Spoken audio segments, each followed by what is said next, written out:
Okay, SCV2 chapter number 32 electric current in conductor objective 1 question number 1 देखते हैं पहले। चलो, metallic resistance is connected across the battery if number of collisions of the free electrons with the lattice is somehow decreased in the resistor, for example the cooling it, the current will be okay। जब cooling करते हैं तो resistivity उसकी कम हो जाती है, because when we decrease the temperature, ठीक है, तो when we decrease the temperature उसका जो रिलैक्सेशन टाइम है, time between two successive collision, it goes up, resistivity comes down. If resistivity is less, resistance will be less, current will be going up. तो answer A. Next one is two resistors A and B have the resistance RA and RB resistivity respectively, with RA less than RB. The resistivity of their material is rho A and rho B. Then which of the following option is correct? The resistance depends upon resistivity also, length also, area of cross section. So unless we have these information, we cannot say. Resistance less means resistivity will be less, we cannot say, because resistance also depends upon the length and area of cross section of conductor. So insufficient information. Let's move on to the question number 3. The product of resistivity and conductivity of the cylindrical conductor depends upon, तो दोनों को multiply कर देते हैं तो 1 आता है, in fact, है ना। देखो, rho is equal to 1 by sigma, तो क्रॉस मल्टीप्लाई किया तो राइट साइड में 1 आ गया। तो it is 1 always independent of anything, है ना। एक बढ़ता टेम्परेचर बढ़ाने से, एक बढ़ता दूसरा घटता, है ना। क्रॉस सेक्शन पे तो वैसे ही, डायमेंशन पे तो वैसे ही डिपेंड नहीं करता।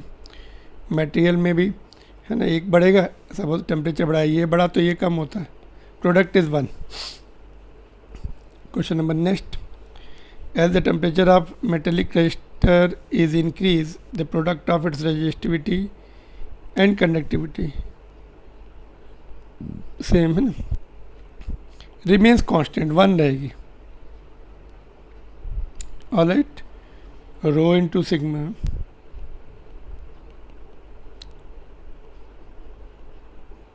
that's constant, is equal to 1, that's constant। Question number 5 देखेंगे। In electric circuit containing battery, the charge is assumed positive inside the battery always goes from the positive terminal to negative terminal. No, not necessarily. May go from positive to negative. Yes, while charging. ये high source की जो battery होती है इसको reverse current flow करती है, तो positive charges positive से नेगेटिव। नॉर्मल कंडीशन में ऐसा होता है, नेगेटिव से पॉजिटिव की तरफ पॉजिटिव चार्जेस आते हैं। Battery mechanism of battery force से, बैटरी के जो इलेक्ट्रोलाइट है वो फोर्स लगाते हैं, पॉजिटिव आयंस को पॉजिटिव टर्मिनल पर भेजते हैं। ठीक है, ये पॉजिटिव टर्मिनल है, लेफ्ट वाला। ठीक है, चार्जिंग में रिवर्स होता है, positive charges will move from the positive terminal to the negative terminal of battery. Always goes from the negative terminal to the positive terminal, always नहीं है इसमें, देखो they are reversing, doesn't move, ये भी wrong है। Only B is the correct option. Next one is resistor of resistance R is connected to an ideal battery. If the value of R is decrease, the power dissipated in the resistance will be increasing. ये कम हो गई, power will go up, V constant. ठीक है, short circuit में it is tending towards 0, power is tending towards very high short circuit में। 7th, current passes through the resistor, let K1 and K2 represent the average kinetic energy of conduction of electron and metal ions respectively. Which one is greater or lesser? देखो, तो electron के लिए दोनों के लिए formula same है। तो electron के लिए हमने मास इलेक्ट्रॉन का लिखा, drift velocity is e tau by m e, है ना। तो एक कम चला जाएगा, एक बचेगा नीचे, inversely proportional to mass of the particle. Ions में भी वही, तो आयंस का मास मोर होगा सेम कंडीशन के लिए, तो लेस काइनेटिक एनर्जी। इलेक्ट्रॉन का मास लेस है तो more kinetic energy. C is the right answer. Two resistors R and 2R are connected in series. Thermal energy developed in R and 2R. Series में I square R होता है, resistance के ratio पे depend करता है। 1:2 है, current same रहेगा, current will B same, तो रेजिस्टेंस के रेशो पे डिपेंड करेगा 1:2। ये 1:2 है तो 1:2 आंसर आएगा। Next one is to resistances R and 2R are connected in parallel. The thermal energy dissipated in R and 2R, तो पैरेलल में V square by R, V cancel हो जाएगा, तो H inversely proportional to R, inversely में पलट जाएगा, फिर ये रेशो ऊपर 2 आ जाएगा, 2:1।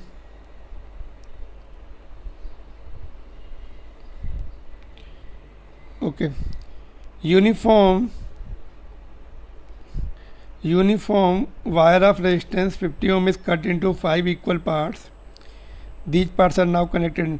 5 पार्ट करेंगे तो 10 हो जाएगा, 10 ओम ईच का हो जाएगा, और 10 को सभी पाँचों 10 को हम पैरेलल में लगा देंगे, तो R/N वाले फार्मूले से 10/N 10/5 2 ओम आ जाएगा।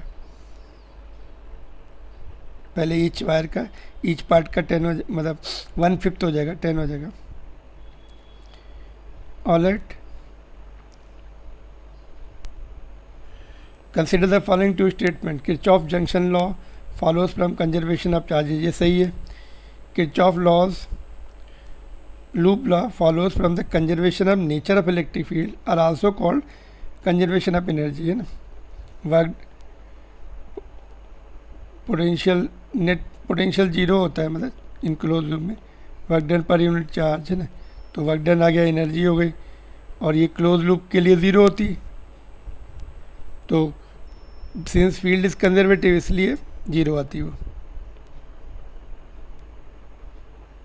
तो ए में क्या है, both A and B are correct, right.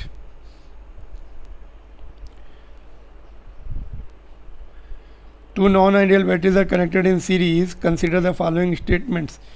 The equivalent EMF is larger than the EMF of two EMFs. Direct formula होता है ES is equal to E1 plus E2, है ना। तो सीरीज में ऐड हो जाएंगे, तो equivalent will go up. The equivalent internal resistance is smaller than the other of two internal resistance, तो no, equivalent internal resistance will be, series में add हो जाएगा, स्मॉलर नहीं होगा, मोर होगा, ठीक है। तो B is correct, one is as, इसमें देखो बी में क्या लिखा है, as, I mean option B is correct, जिसमें ए सही है और बी रॉन्ग है। Equivalent internal resistance is smaller than the, ये बिगर है, ऐड हो जाएंगे सारे।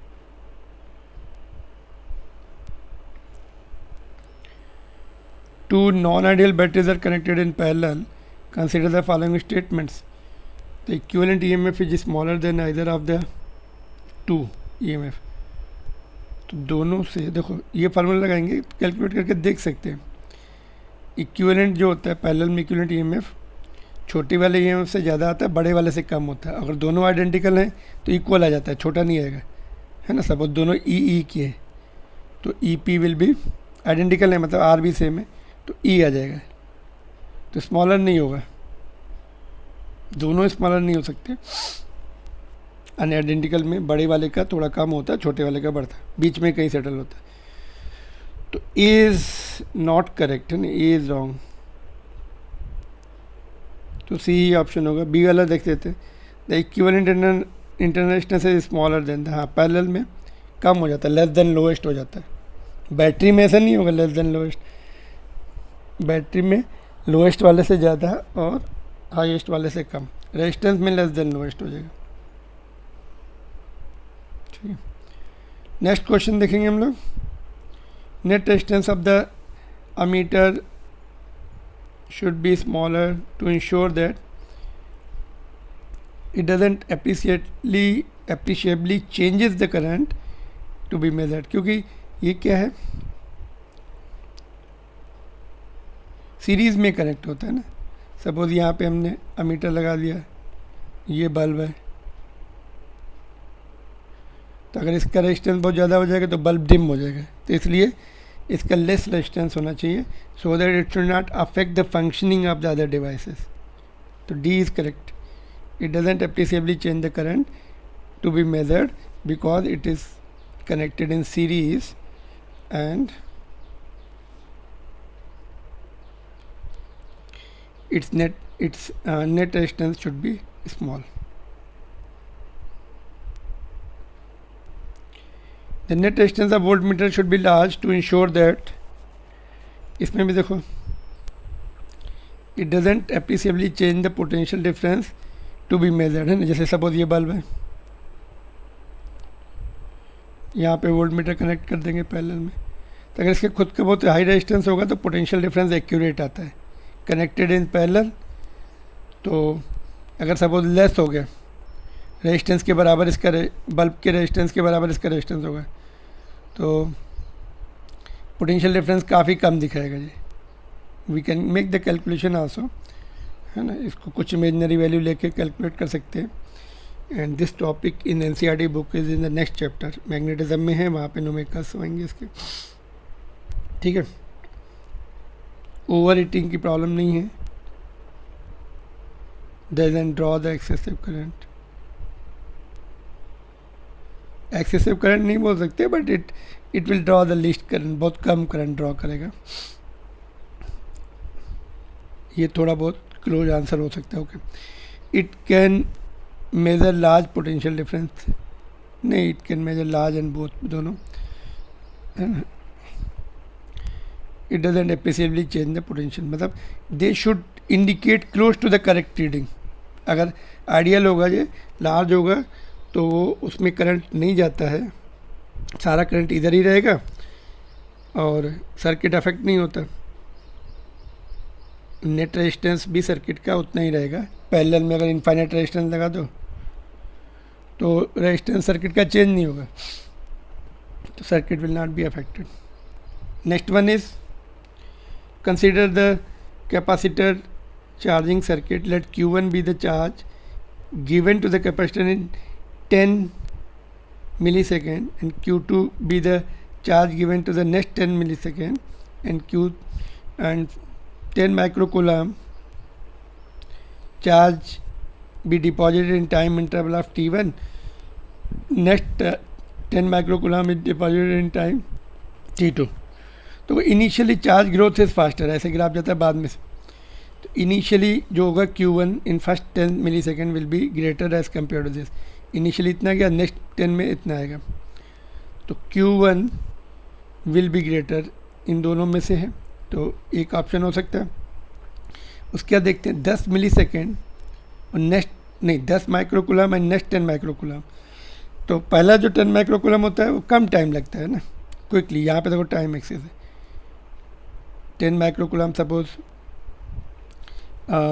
टाइम T1 में है, तो बाद में जो टाइम ज़्यादा लग रहा है, ऐसे हो रहा है ना। सपोज ये 10 है इतना, सपोज हम यहाँ पे ले लें इतना 10, तो ये टाइम लगेगा, नेक्स्ट इतना, तो ज़्यादा टाइम लगेगा। देखो ये इंटरवल बढ़ जाएगा। और we can just calculate also by the charge growth, है ना। क्या फार्मूला होता है,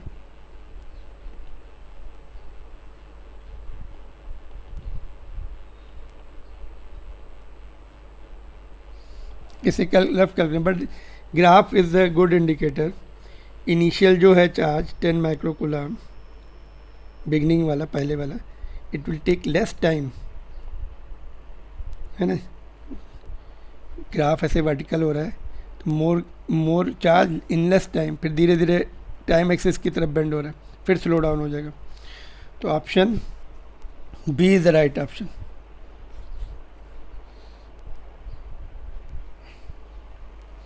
Now we'll see the objective 2 of this chapter 32.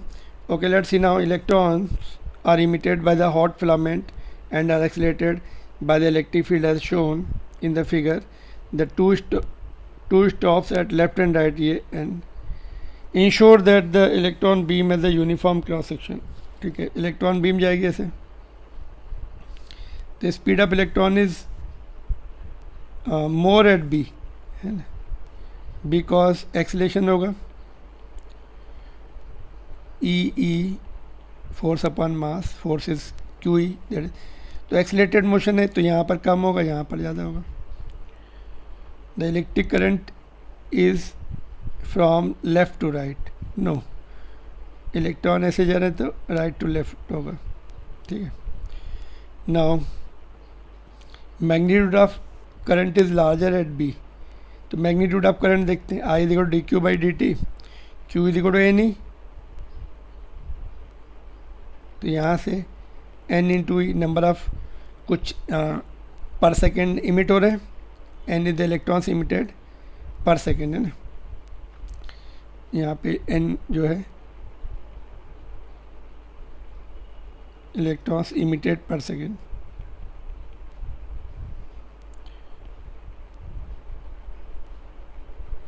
ठीक है.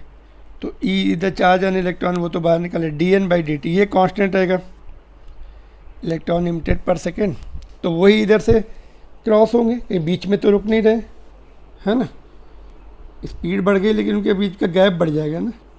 एक यहाँ पर है तो एक यहाँ पर, इसमें गैप कम होगा, यहाँ पर ऐसे ऐसे एक्सलेट हो रहे हैं ना, तो गैप बढ़ जाएगा. तो there for answer A.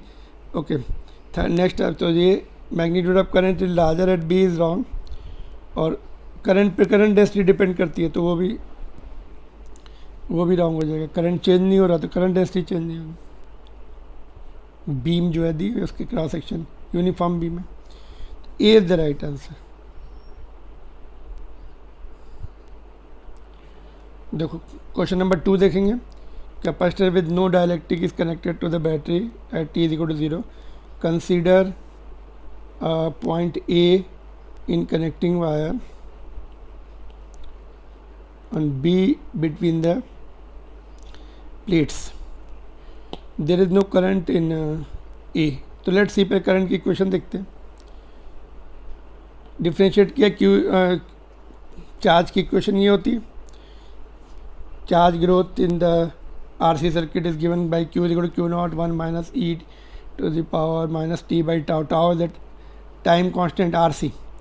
Differentiate कर देंगे तो ये आ जाएगा. ठीक है. तो नाउ वी सी, अगर हमने t is equal to 0 put कर दिया तो ये तो 1 हो जाएगा. Current is initially current is Q naught by tau. Tau is equal to RC. ठीक है. तो इनिशियली ये तो रॉन्ग हो गया. There is current through the, there is no,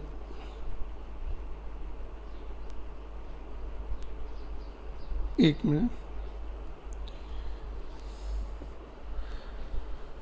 there is no current, just a minute, there is no current through a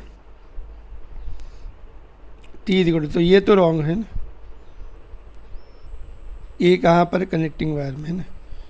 तो no current, there is yes current, है ना.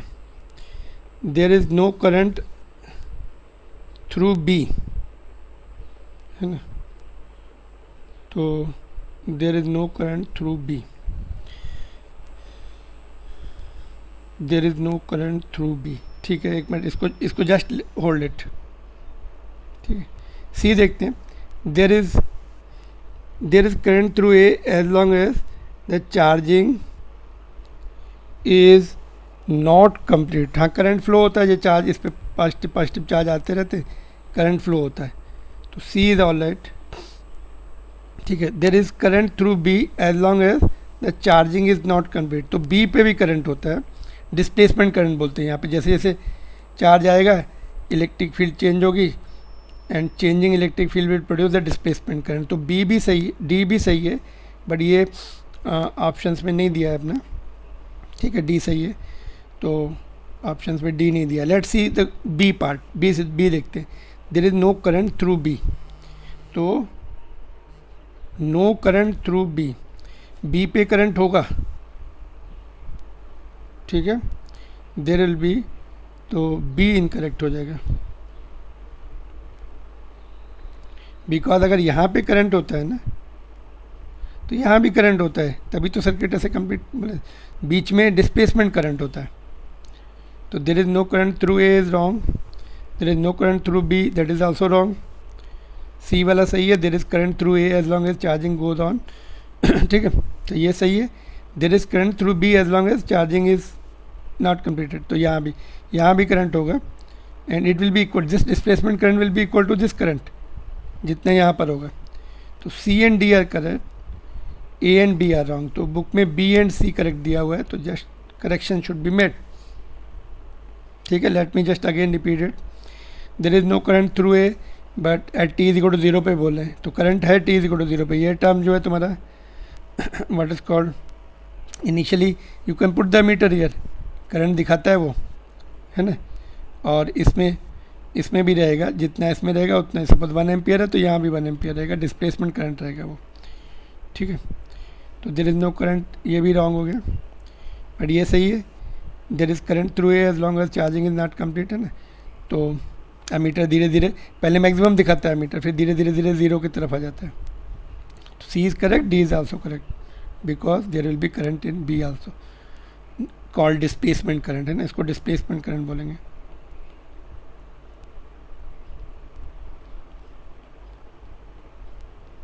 चेंजिंग इलेक्ट्रिक फ्लक्स से होता है।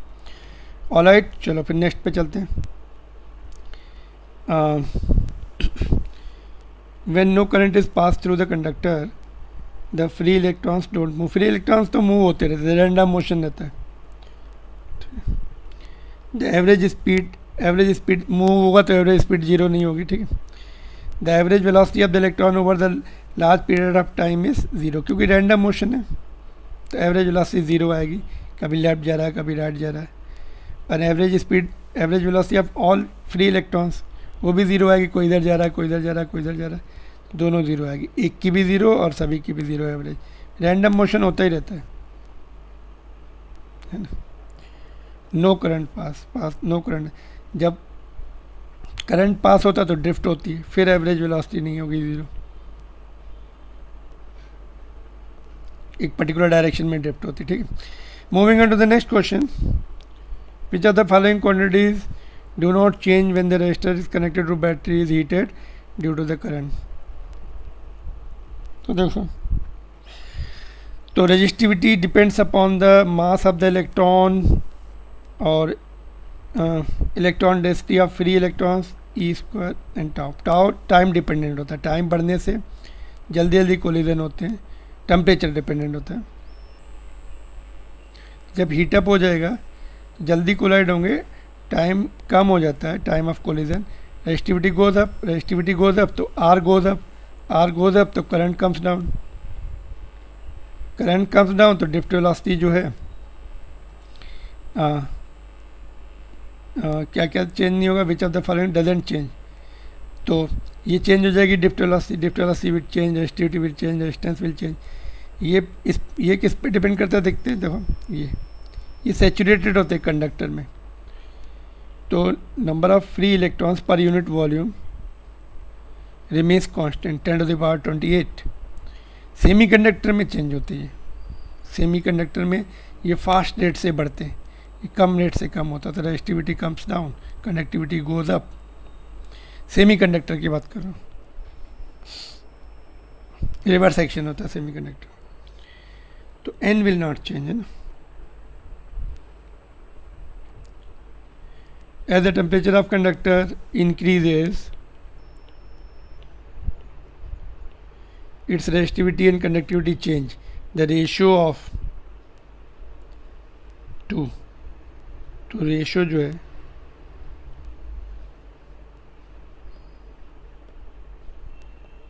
we have missed some of the question,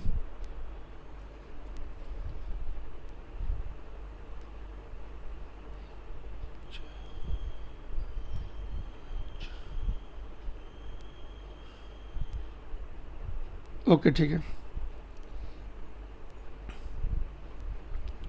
तो ratio देखते हैं, as the temperature of the conductor increases, its resistivity and conductivity changes, the ratio up to, तो ratio is resistivity upon conductivity. तो since sigma is 1/ρ, तो ये value यहाँ put कर देंगे तो ये रो स्क्वायर हो जाएगा रेजिस्टिविटी, जो कि टेम्परेचर पे चेंज होती है ना, टेम्परेचर बढ़ने से टाउ कम होता है,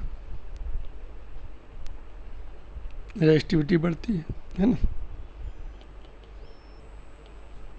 alright, resistivity will increase, temperature बढ़ने से रेजिस्टेंस भी बढ़ता है. ठीक है. Current passes through the wire of non uniform cross section, which of the following quantities are independent of cross sections. तो charge crossing in the given time interval Q/T जो है ये तुम्हारा जो है which of the following independent ना, तो constant रहेगी. क्यों? बिकॉज एक सर्टन रेजिस्टेंस होगा, तो I will be V/R, V एक है ना, इसका कुछ ना कुछ R रहेगा. तो ये नॉन यूनिफॉर्म में एक पर्टिकुलर वैल्यू R की आएगी, वो चेंज नहीं होती. It is just every piece will have its own resistance. तो रेजिस्टेंस कांस्टेंट, V कांस्टेंट, तो current will be constant, independent है. एरिया आगे जाने से करंट चेंज नहीं होता. डिप्ट स्पीड एरिया पे डिपेंड करती है, चेंज हो जाएगी. करंट सॉरी डिप्ट स्पीड, ये वाली डिप्ट वेलोसिटी, वो ऑफ कोर्स एरिया पे डिपेंड, करंट कांस्टेंट है तो एरिया पे डिपेंड कर रही है. ठीक है. करंट डेंसिटी भी एरिया पे डिपेंड करती है. फ्री इलेक्ट्रॉन डेंसिटी सैचुरेटेड होते हैं वो, है ना, तो only A is I mean हाँ करंट इंडिपेंडेंट है, ये भी सैचुरेटेड है, तो D is also correct. Alright, तो ये भी सैचुरेटेड होते हैं टेम्परेचर बढ़ने से या क्रॉस सेक्शन बढ़ने से. मटेरियल पे डिपेंड करते हैं ना, कॉपर का कुछ और होगा, तो it is not depending upon the size of that, है ना. मटेरियल पे डिपेंड करेंगे, इतने free electrons per unit volume. Non conductor में कम होते हैं. ठीक है. तो free electron density depends upon the nature. Free electron density depends on nature of conductor, nature of material of conductor. ठीक है. तो next one is 7th. Mark the correct options. Ammeter as small resistance, yes, ये description हम लोग magnetism में देखते हैं NCERT book में. लेस रेजिस्टेंस डिवाइस सीरीज में कनेक्ट होता है, it should not affect the resistance of the circuit, current should be accurate. तो ये ए करेक्ट है. तो वोल्ट मीटर इज उसका अपोजिट होता है, हाई रेजिस्टेंस डिवाइस होता है, लो स्मॉल नहीं होता, ये रॉन्ग है. हाई रेजिस्टेंस होने से उसकी तरफ करंट नहीं आता है ना, और वो एक्यूरेट और टोटल रेजिस्टेंस को अफेक्ट नहीं करता वो सर्किट के, तो एक्यूरेट वोल्टेज देता है वो. ठीक है. तो थियरी पार्ट इसका you can see the lectures, है ना. तो ammeter, ideal ammeter should have zero resistance, ideal voltmeter should have infinite resistance. Short questions होते हैं, इनफाइनाइट होगा, इसका ज़ीरो होगा, then 100% correct measurement can be done. Alright. Next one देखते. Capacitor of capacitance 500 microfarad is connected to the battery through the 10 kilo ohm resistance. The charge stored on the capacitor is in the first 5 seconds is larger than the charge stored in the, these are the options. ठीक है. Time constant निकाल लिया पहले, tau is equal to R into C, तो ये तुम्हारा आ गया 5 seconds, है ना. तो फिर हमने चार्ज निकाला, देखो कैलकुलेट किया, तो ये तुम्हारा टाइम कांस्टेंट और टाउ, टाइम भी 5 है ना, टाइम कांस्टेंट 5 है, मतलब ये कौन सा टाइम है 5 सेकेंड, टाइम कांस्टेंट वाला, मतलब ये वो टाइम होता है जिसमें 63% of the peak charge capacitor पे आ जाते हैं। तो देखते हैं, कैलकुलेट भी करके देखते हैं। देखो ये कैलकुलेट किया हमने, 63% of the total charge first 5 second में आ गए। तो नेक्स्ट टोटल ड्यूरेशन में 37% ही आएंगे। कोई भी time interval, next time interval में टोटल ड्यूरेशन में 37% आ रहा है। तो इसका मतलब क्या है, this is maximum, first 5 second is the maximum period. तो आंसर में देखते हैं, the charge stored in the first 5 second is larger than which one. तो सभी से, बिकॉज बाकी टोटल टाइम में ही 37% आ रहा है, तो time interval up to infinitive कर लो, नेक्स्ट मतलब 5000 या 5 lakhs कर दो, तो टोटल नेक्स्ट टोटल टाइम तक 37%। तो first 5 second is the maximum, मतलब charges is greater than any other time. यानी कैलकुलेट भी कर सकते हैं, just you can put the values this. तो ये वैल्यू छोटी होती चली जाएगी। चलो देखते हैं इसको दूसरे फार्मूले से क्रॉस चेक कर लेते हैं। देखो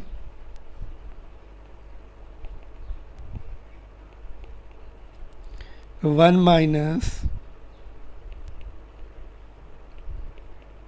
5/t, अगर हमने नेक्स्ट 5 सेकेंड पुट की, ये टोटल टाइम होता है एक्चुअली। यहाँ पे नेक्स्ट टोटल टाइम कितना हो जाएगा, 10 आ जाएगा यहाँ पर, है ना। तो नहीं, ऊपर आएगा वो, सॉरी, नीचे का तो फिक्स है, नीचे का तो फिक्स है, टाइम बढ़ेगा। ये नेक्स्ट उसके लिए ये देखो, चलो यहाँ पे होता है t/τ। लेट मी राइट सम मोर, यहाँ पर लिखता हूँ। तो ये जो है फिक्स है, टाउ इज़ 5। तो नेक्स्ट उसमें हम 10 पुट करेंगे यहाँ पर, फिर हम 50 पुट करेंगे, प्लस 5 भी रहेगा, टोटल टाइम होता है ना। तो ये जो बढ़ता जा रहा है, ये क्वांटिटी बढ़ती चली जा रही है। ई की वैल्यू कितनी होती है, 2.7 होती, तो ये क्वांटिटी बढ़ती चली जाएगी, तो ये छोटी होती चली जाएगी जितने, तो Q will be less and less. ठीक है, तो ऐसे ही बोल सकते हैं। चलो नेक्स्ट देखते हैं। दो कैपेसिटेंस है, C1 1 का है और C2 2 माइक्रोफैरड का है, separately charge by the common battery of, suppose common battery V की है तो V सेम रहने वाला है for long time. The two capacitors are then separately discharge through the equal resistance. तो V एंड R सेम है, C1 and C2 अलग अलग है। ठीक है, both discharges circuits are connected at t is equal to 0। मतलब discharge करेंगे उनको हम, चार्ज करने के बाद the two capacitors are then separately discharge through the each resistor, है ना। रेजिस्टेंस को लगा दिया ऐसे, ये कैपेसिटर है, कैपेसिटर को ऐसे लगा दिया रेजिस्टेंस में, तो रेजिस्टेंस की वैल्यू सेम है। Both discharge circuits are connected at t is equal to 0 पे स्टार्ट किया दोनों को एक साथ। The current in each two discharging circuits is 0 at t is equal to 0। Current के लिए पहले इक्वेशन बनाते, देखो चार्ज ग्रोथ ये होता है, discharging charge decay, this is charge decay in discharging circuit. ठीक है, डिफ्रेंशिएट किया, ये आ गया t इज इक्वल टू 0 पे, ये टर्म तो पूरा चला गया। तो I is equal to Q naught जो है C इंटू वी होता है और टाउ RC होता है ना। तो देखो I इज इक्वल टू ये आ गया अपना, तो इसमें वैल्यू पुट करेंगे।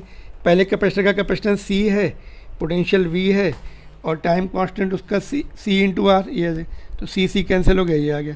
दूसरे कैपेसिटर का निकालेंगे, Q not will be 2C into V same है, कैपेसिटेंस डबल है उसका, और टाइम कांस्टेंट में भी 2C इंटू R आ जाएगा, C इंटू R होता है, तो ये फिर से कैंसिल हो गया। तो करंट सेम रह रहा है, करंट्स का सेम ऑप्शन है, देखते हैं।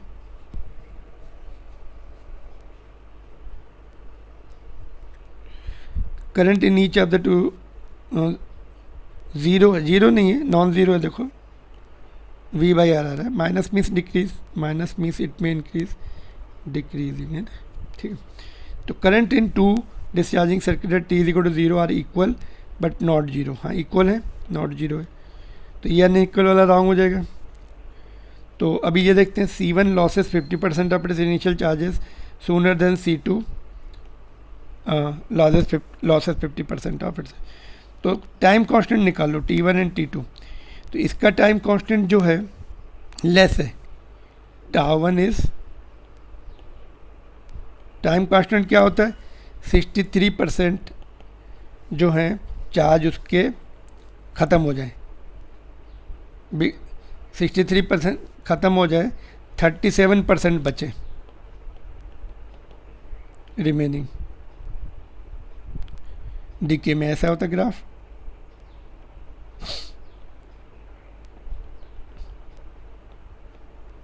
ठीक, तो किस में जल्दी ख़त्म होगा, जिसका टाइम कांस्टेंट जो है कम होगा, जल्दी डिके होंगे, उसमें जल्दी जल्दी डिस्चार्जिंग होगा। लेस टाइम कांस्टेंट मीन्स 37% जो है कम टाइम में हो जाएंगे, इसमें डबल टाइम लेगा। Second case is taking double time to decay, है ना। तो 50% जो है C1 विल लूज 50% फास्ट, उसका टाइम कांस्टेंट जो है कम है। दूसरे का देखो, एक का ग्राफ ऐसा आएगा, दूसरे का जो है तो उसके 50% होने में यहाँ पे 50% करीब आएगा, इसमें कम टाइम लगेगा, इसका 50% ज़्यादा टाइम लगेगा, बिकॉज उसका जो है डिके स्लो रहेगा, टाइम कांस्टेंट इज मोर। ठीक है, CR। ऑलराइट, तो this is also correct. Thank you. Now will continue with the next question in next lectures. Keep working hard and all the best. चलो।